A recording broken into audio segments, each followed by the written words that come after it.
Today we are going to discuss about unit 3rd, chapter 9, planning and sustainable developments. So there are two terminologies here, planning and sustainable development.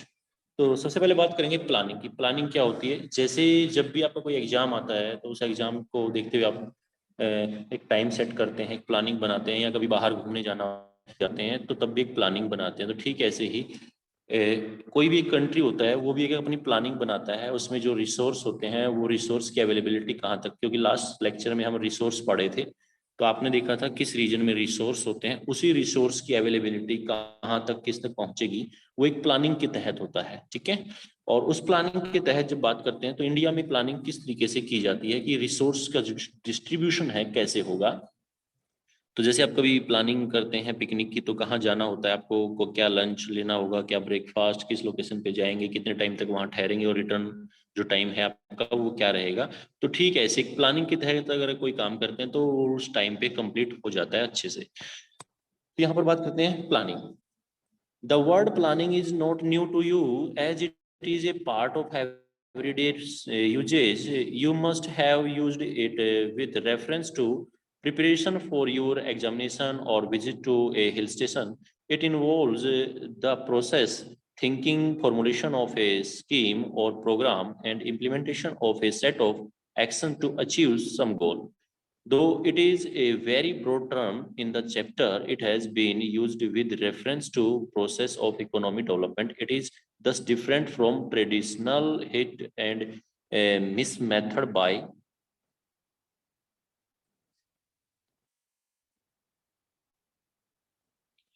which reforms and reconstruction after often undertaken. Generally, there are two approach or two planning. तो जो planning होती है, एक India के अंदर जो resource हैं उनको डिस्ट्रीब्यूट करना है किस तरीके से, और उस प्लानिंग में जो अप्रोच है हमारे पास वो दो तरह की अप्रोच है। एक है आपका सेक्टरल प्लानिंग होती है और एक होती है रीजनल प्लानिंग होती है। तो सेक्टरल प्लानिंग और रीजनल प्लानिंग में डिफरेंस देखना है हमने, तो 2 पॉइंट्स नोट कर लेंगे, सेक्टरल प्लानिंग और रीजनल प्लानिंग क्या होती है। तो सबसे पहले डिस्कस करेंगे हम यहाँ पर सेक्टरल प्लानिंग की डिस्कस करेंगे। Sectoral planning means formulation and implementation of the sets of scheme or program aimed at development of various sectors of the economy such as agriculture, irrigation, manufacturing, power, construction, transportation, communication, social infrastructure and services. तो जब sectoral planning होती है तो हमने sector को government ने क्या किया है, डिवाइड किया हुआ सारे के सारे। जो आप देखते हैं कई बार जो पॉलिसी आती है, जब डेमोक्रेसी इंडिया है तो उसमें जो नेता लोग होते हैं वो कमिटमेंट करते हैं, एक अपना रिफरेंडम भी लेके आते हैं और उसमें क्या कहते हैं कि भाई अब की बार आपके जो अर्बन रूरल एरिया को इलेक्ट्रीफाई कर देंगे, इलेक्ट्रिसिटी हर घर तक पहुंचे बिजली। तो एक सेक्टर हो गया, कौन सा, वो इलेक्ट्रिसिटी सेक्टर हो गया। या फिर हर घर को पेय पदार्थ में जो पेयजल की सुविधा मिलेगी तो वो कौन सा सेक्टर हो गया, इरिगेशन हो गया। या हर किसान को नहरों के द्वारा एक सिंचाई इरिगेशन एरिया दिया जाएगा, तो इरिगेशन एरिया कवर किया गया है। टारगेट रखा जाता है गवर्नमेंट के द्वारा कि विद इन 5 ईयर्स हम जो इरिगेशन एरिया उसको बढ़ा देंगे, तो जिन खेतों में पानी नहीं जाता वहां पर नहरें बना के। तो ठीक ऐसे ही जो डेवलपमेंट है एक एक सेक्टर को कवर करते चलते हैं, तो वो सेक्टर में डिवाइड किया गया है उन सेक्टर को, जैसे इरिगेशन हो गया, एग्रीकल्चर हो गया, मैन्युफैक्चरिंग हो गया। ठीक है, तो इस तरीके से वो सेक्टर को डिवाइड करके ही उस अप्रोच पे काम करती है गवर्नमेंट। तो फर्स्ट जो था आपका वो था सेक्टर। नेक्स्ट है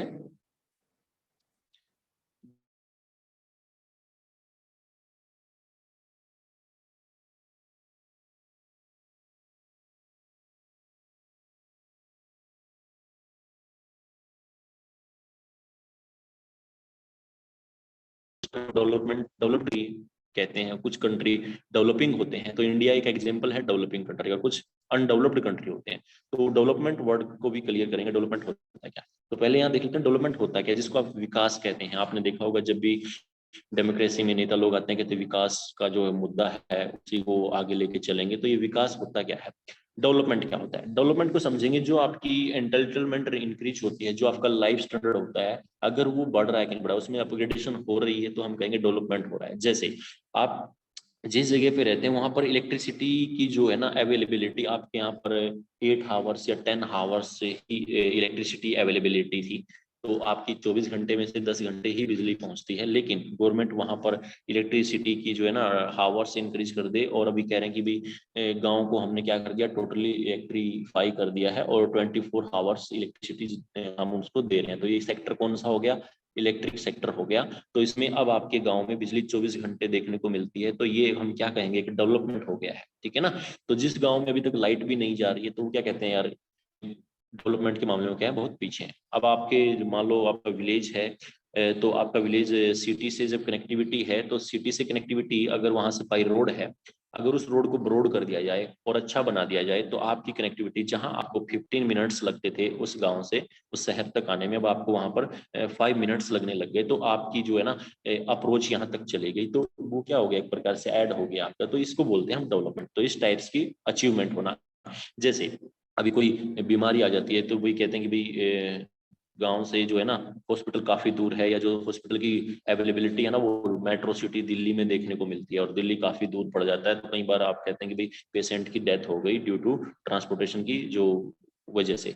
अब वहीं पर वो जो हॉस्पिटल है, वो स्कीम है या जो पॉलिसी है, या जिस टाइप्स की वो मशीनरी वहां पर वो यूज की जाती है, वो इक्विपमेंट यूज किए जाते हैं, या जो चेकअप मशीन है वो वहां पे है, यहाँ पे आपके लोकल सिटी में नहीं है, तो वो अचीवमेंट आपके लोकल सिटी में हॉस्पिटल बना देना, तो वो ये क्या है, ये सारे के सारे एग्जाम्पल हैं आपके डेवलपमेंट के। तो इसी डेवलपमेंट को अचीव करने के लिए प्लानिंग बनाया गया है, और वो प्लानिंग में हम यहाँ पर देखेंगे।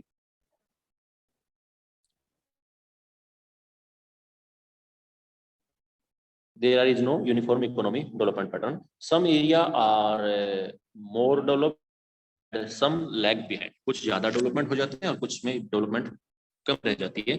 This uneven pattern of development our space necessitates that the planner have a conceptual perspective and draw the plans to reduce regional imbalance in development. तो जो ये रीजनल इम्बैलेंस होता है, जैसे आप देखेंगे छत्तीसगढ़ और हरियाणा का कंपैरिजन करके देख लो, सुविधाएं देखो वहां पर क्या क्या, या दिल्ली, जो दिल्ली का कंपैरिजन आप हरियाणा से करके देखो, या चंडीगढ़, तो चंडीगढ़ का कंपैरिजन आप अपने करनाल सिटी से करके देखो, क्या कुछ जो रोड बाय रोड के में पर्सपेक्टिव में देख लो, इलेक्ट्रिसिटी के पर्सपेक्टिव में देख लो, या जो आपकी पेट्रोलिंग पुलिस के द्वारा जो पेट्रोलिंग होती है वो सर्विस के मामले में देख लो। तो ये आप देखेंगे रीजनल जो डेवलपमेंट होता है उसमें आप इनबैलेंस देखने को मिलेगा। This type of planning is termed regional planning. तो उसको अच्छे से कवर करने के लिए, कि उस रीजनल इम्बैलेंस को रिड्यूस करने के लिए एक प्लानिंग की जाती है, रीजनल प्लानिंग, मतलब एक स्पेसिफिक रीजनल में। मान लो कुछ आप देखेंगे कुछ स्कीम ऐसी होती हैं जहां पर आप मैक्सिमम सब्सिडी, जैसे छत्तीसगढ़ वाले स्टेट्स हैं तो उसमें सब्सिडी ज्यादा देखने को मिलती है, या आप देखेंगे जो प्रोडक्ट होते हैं जैसे अपना फूड प्रोडक्ट होते हैं तो उनके भी रेट्स काफी डिफरेंट मिलते हैं अदर स्टेट्स में। तो वो किस प्लानिंग के तहत आते हैं, रीजनल प्लानिंग के तहत। जैसे अब वो सेक्टर में जैसे आओगे तो हिली एरिया में डेवलपमेंट के लिए जो अलग तरह का प्रोजेक्ट होगा, और जो plain region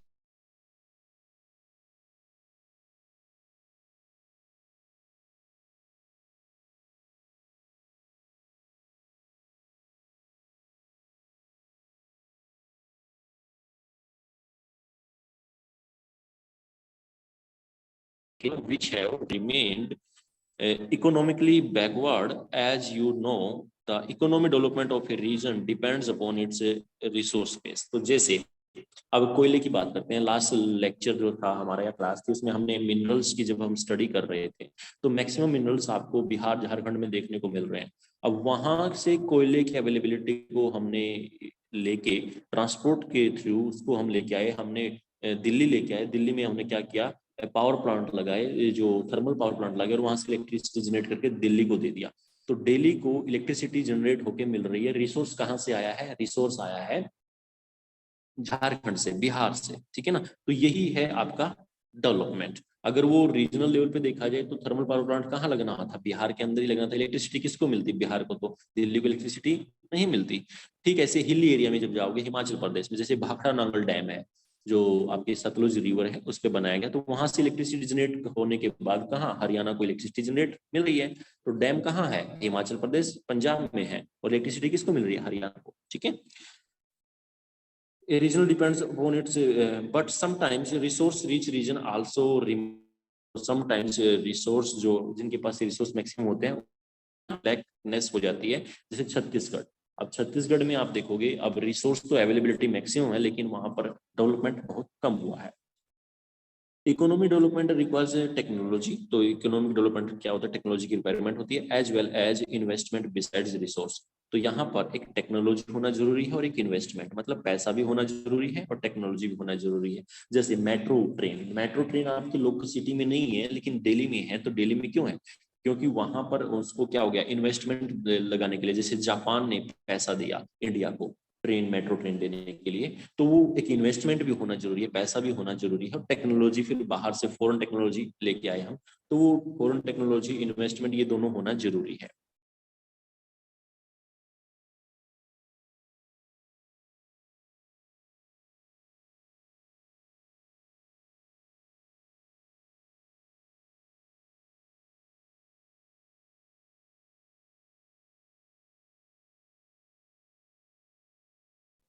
Accentuated in order to arrest the accentuation of regional and social departage. The Planning Commission introduced the target area and target group approach to planning. Some of the example of program directed towards the development of target areas are command area development program।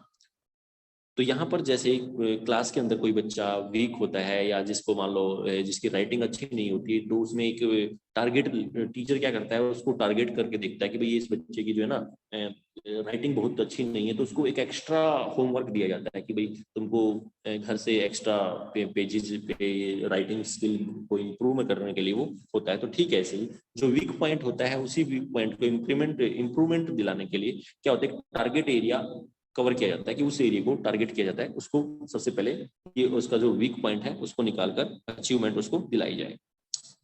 Area development programme, drought prone area development programme, desert development programme. तो जैसे जब India के अंदर हम देखते हैं तो कुछ एरिया ऐसे हैं जहां पर सूखा गिरता है, सूखे की समस्या आती है, ठीक है ना, और कहीं पर जो है मरुस्थलीय इलाका है, जैसे राजस्थान वाला इलाका है। Hill area development programme, the small farmer development agency.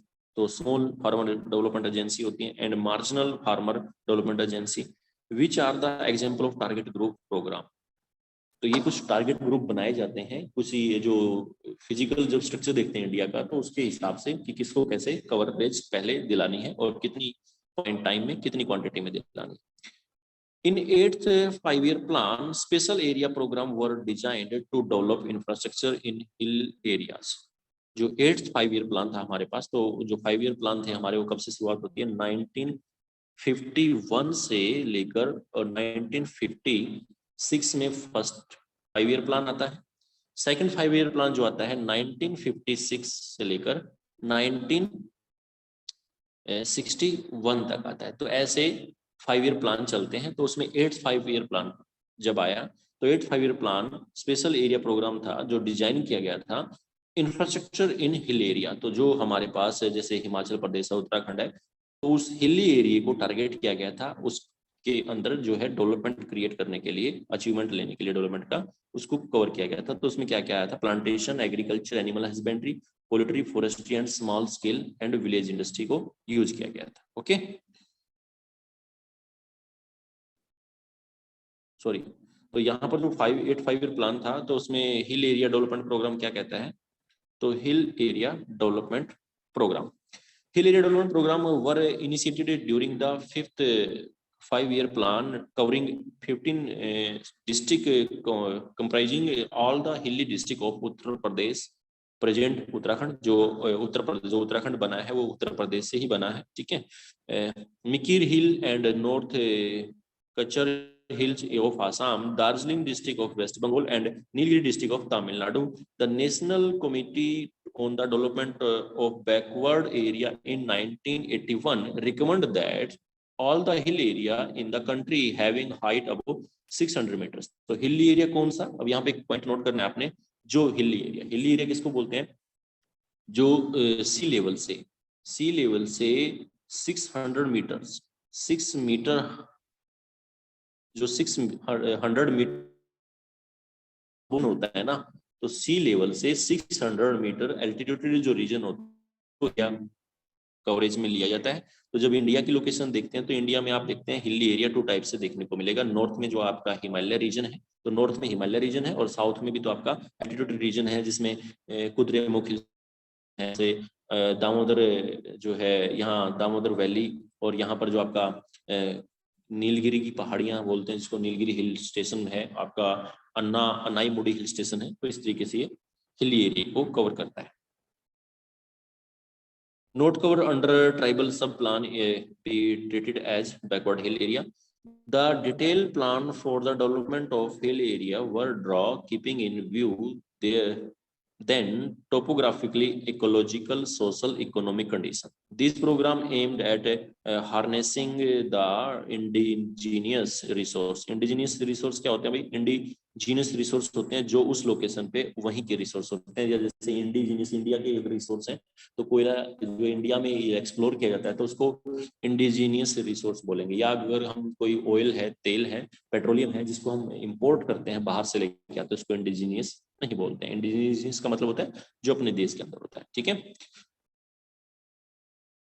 Area through development of horticulture, तो इसमें जो सेक्टर में है हिल एरिया डेवलपमेंट प्रोग्राम में प्लांटेशन एग्रीकल्चर ये कवर किया जाता है। अब सेकंड जो टारगेट एरिया है वो है आपका ड्रोट प्रोन एरिया। तो जहां पर सूखा, जिन इलाकों में सूखे की समस्या होती है, ड्रोट प्रोन एरिया है वो कौन कौन से है, उसमें प्रोग्राम कैसे चलता है।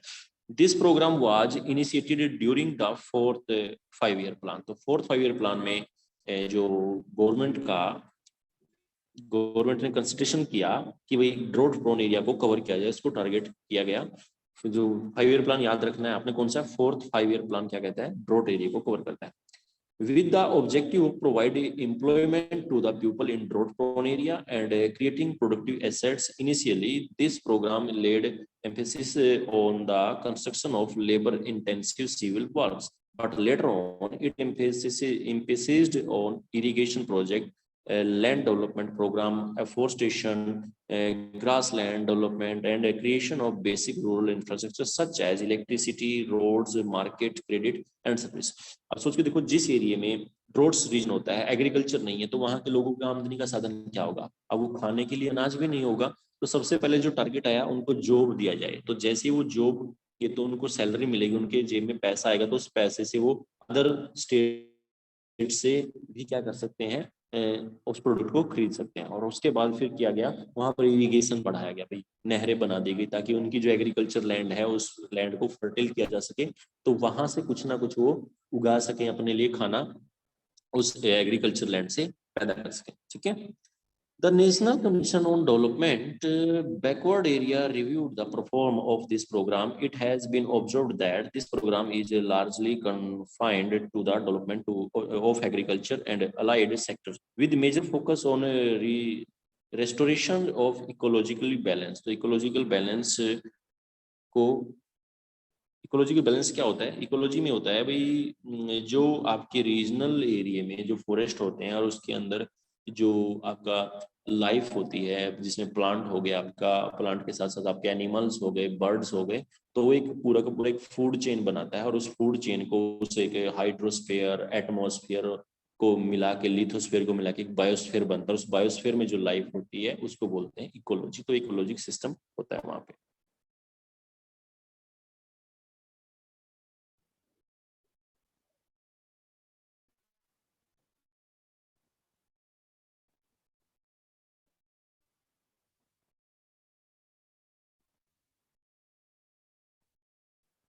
The National Committee on Development of Backward Area reviewed the performance of this program. It has been observed that this program is largely confined to the development of agriculture and allied sector, with major focus on restorations of ecology balance. Since a growing population pressure is forcing the society to utilize the marginal lands for agriculture. तो marginal land का जो utilisation होता है वो optimum utilisation होता है कि जैसे किसी एरिया में अगर फर्टाइल लैंड है तो उससे मैक्सिमम क्रॉप को जनरेट करना, and thereby causing ecological degradation. There is a need to create alternative employment opportunity in the drought prone area. The other strategy of development of these area includes adoption of integration watersheds development approach at the micro level. The restoration of ecological balance between water, soil, plants, and human and animal population should be a basic consideration in the strategy of development of drought prone areas. तो drought prone areas को cover करने के लिए, imbalance को cover करने के लिए ecology की तरफ ध्यान दिया गया। वहां पर जैसे आपका जो पेड़ पौधे हैं, जीव जंतु हैं, उनको भी बचाने के लिए गवर्नमेंट की प्लानिंग रही। The planning commission of India 1967 identified 67 district entire और partially of the country prone to drought. तो 1967 के अंदर, ये आपको सन याद रखना है, जो ईयर याद रखना है, 1967 में 67 फिगर सेम याद रहेगा आपको, जो 67 ईयर्स था और 67 ही डिस्ट्रिक्ट थी जो एंटायरली या पार्सली या प्रॉपर तरीके से, जैसे करनाल डिस्ट्रिक्ट है आपका तो करनाल प्रॉपर तरीके से या पार्सली तरीके से क्या था, रीजन में था। तो ऐसे 67 टाइप्स की डिस्ट्रिक्ट आइडेंटिफाई की गई प्लानिंग कमीशन ऑफ इंडिया के द्वारा। Of the to drought the irrigation commission जब 1972 में इंट्रोड्यूस किया, criterion of 30% irrigated area and demarcated the drought prone area. तो जो इरिगेशन डिपार्टमेंट में 1972 में जो रिपोर्ट दिया, उस रिपोर्ट में क्या हुआ, जो 30% इरिगेटेड एरिया है, जैसे हमारे पास 100 एकड़ अगर लैंड है तो उसमें से 30 एकड़ लैंड पे ही कैनल्स के द्वारा या ट्यूबवेल के द्वारा इरिगेशन होता है। बाकी पे जो होता है 70% पे वो मॉनसून पे डिपेंड करता है कि बरसात होगी तो फसल अच्छी हो जाएगी, नहीं तो नहीं, ठीक है ना।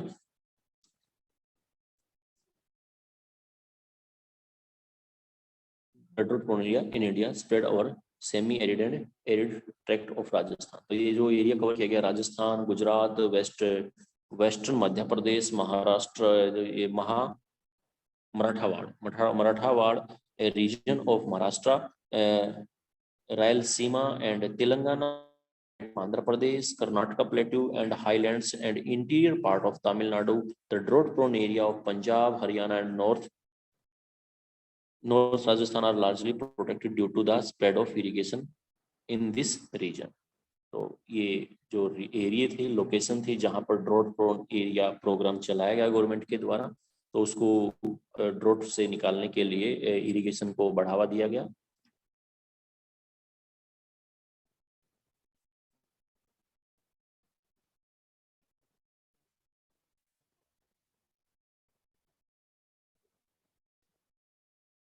तो नेक्स्ट पॉइंट है, यहाँ पर एक केस स्टडी है।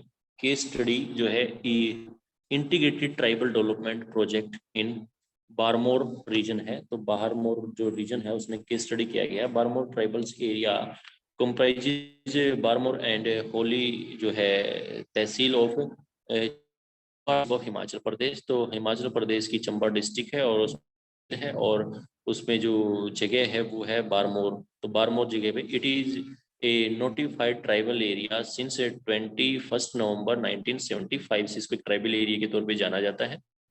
बारमोर इज इनहेबिटेड बाय गाड़ी। तो गाड़ी जाति के जो ट्राइबल्स है, गढ़ी जाति होती है, तो गढ़ी जाति पाई जाती है कहाँ पर, किस लोकेशन में पाई जाती है, बारामोर जो रीजन है वो हिमाचल प्रदेश में 1975 से। Community who have maintained a distinct identify in Himalayan region as they practiced transhumance and conversed Gadiali Gadiali dialects.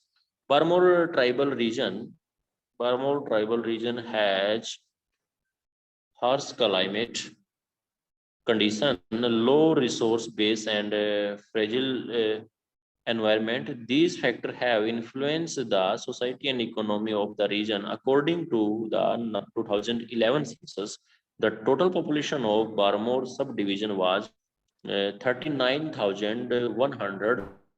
For example 21 person पर स्क्वायर, तो यहाँ का जो डेंसिटी था 1 किलोमीटर जो आपका एरिया है और उस 1 किलोमीटर रीजन के अंदर जो लोग पाए जाते हैं वो 21 पाए जाते हैं, तो ये यहाँ की डेंसिटी थी।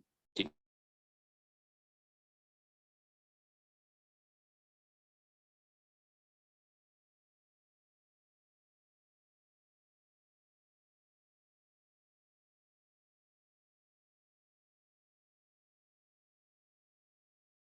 आती है तो इंडिया में जब इस लोकेशन को देखा जाता है तो ये लोकेशन ज्योग्राफिकल तरीके से भी और पॉलिटिकल तरीके से भी, और जो एक आइसोलेटेड है, एक अलग ही रह गया है।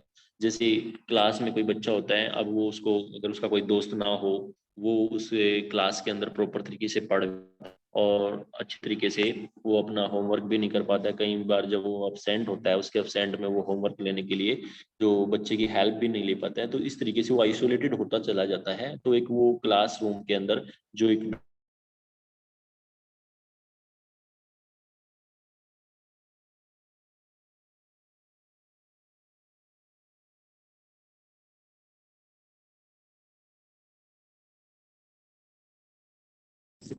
कोई बच्चे अच्छे से काम नहीं कर रहे हैं या अच्छे से पढ़ नहीं पा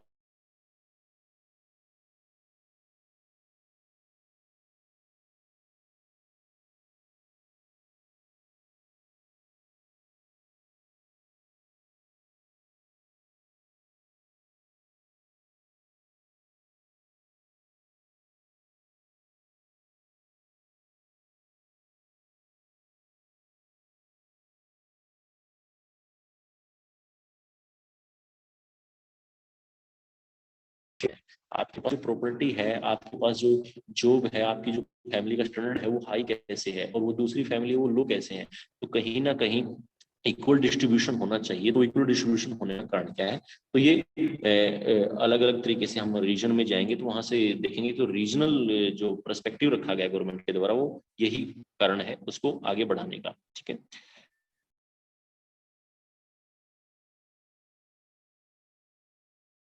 The process of development of tribal area of Barmore started 1970 when Gadis were included among scheduled tribes। तो शेड्यूल्ड ट्राइब एसटी होते हैं ना, जिसको एसटी बोलते हैं, एसटी एससी एसटी, आप देखेंगे जॉब्स में जो रिजर्वेशन दिया जाता है, वो रिजर्वेशन देने का कारण क्या होता है, तो 1970 में जो गाड़ीज हैं तो उसको इंडिया के जो कॉन्स्टिट्यूशन में शेड्यूल कास्ट का दर्जा दे दिया गया। तो उनको जब भी जैसे भी कोई भी अगर गवर्नमेंट की जो स्कीम होगी तो उसमें आपको जैसे जॉब लेने चले जाते हैं, एक बच्चा जॉब लेने जाता है, तो अगर उसका परसेंटेज 90% है और उसको जॉब नहीं दिया जाता, वहीं एक स्टूडेंट्स अगर ट्राइब्स रीजन से बिलोंग करता है और उसका 40% अगर मार्क्स है तो उसको जॉब दे दी जाती है। अब कुछ बच्चे सोचेंगे ऐसा क्यों किया गया है, उसके जो 40% हैं तो उसको जॉब दे रहे हैं, 90% वाले को जॉब नहीं दे रहे हैं, तो उसके पीछे रीजन क्या है कि वो बच्चा एक शेड्यूल कास्ट से है और शेड्यूल कास्ट उस टाइप रीजन में रहती है जहां पर वो जो लेकनेस रही है आपकी,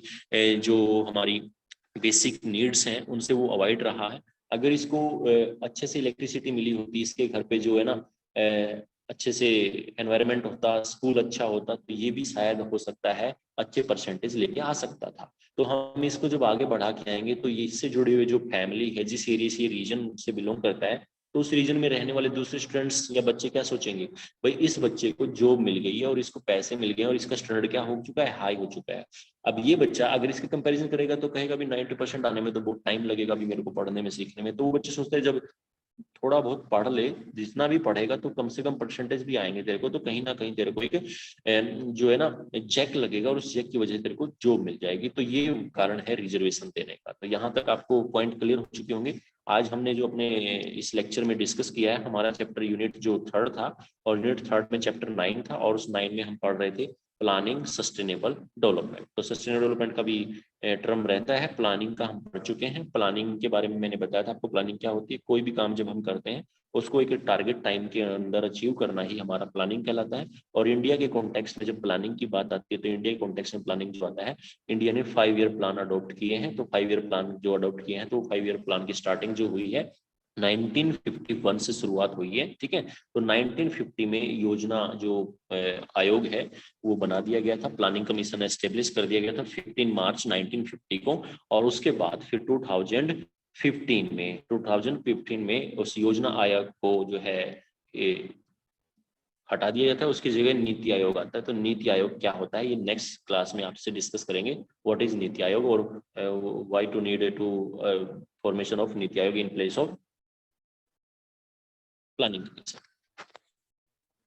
तो स्टूडेंट्स, आप यहाँ तक जो हम पढ़े हैं, यहाँ तक आप नोट्स बना लेंगे अपनी फेयर बुक के अंदर, जो नोट्स हैं वो बनाते रहेंगे। जो जो हमने अभी टर्मिनोलॉजी सीखी है, रीजनल पर्सपेक्टिव्स क्या है, सेक्टरल पर्सपेक्टिव्स क्या है, प्लानिंग क्या है, तो यहाँ तक आप नोट्स प्रिपेयर कर लेंगे। नेक्स्ट वीडियो में आपका चैप्टर कंप्लीट हो जाएगा। उसमें कंप्लीट करने के बाद फिर हम एक्सरसाइज करेंगे। और जो आपका लास्ट हम लेक्चर पढ़ा चुके हैं, जिसमें आप resource minerals resource, I hope आप सभी बच्चों की जो फेयर बुक है वो कंप्लीट हो चुकी होगी। नहीं हुई है तो उसको जल्दी से जल्दी कंप्लीट कर लीजिएगा, ठीक है।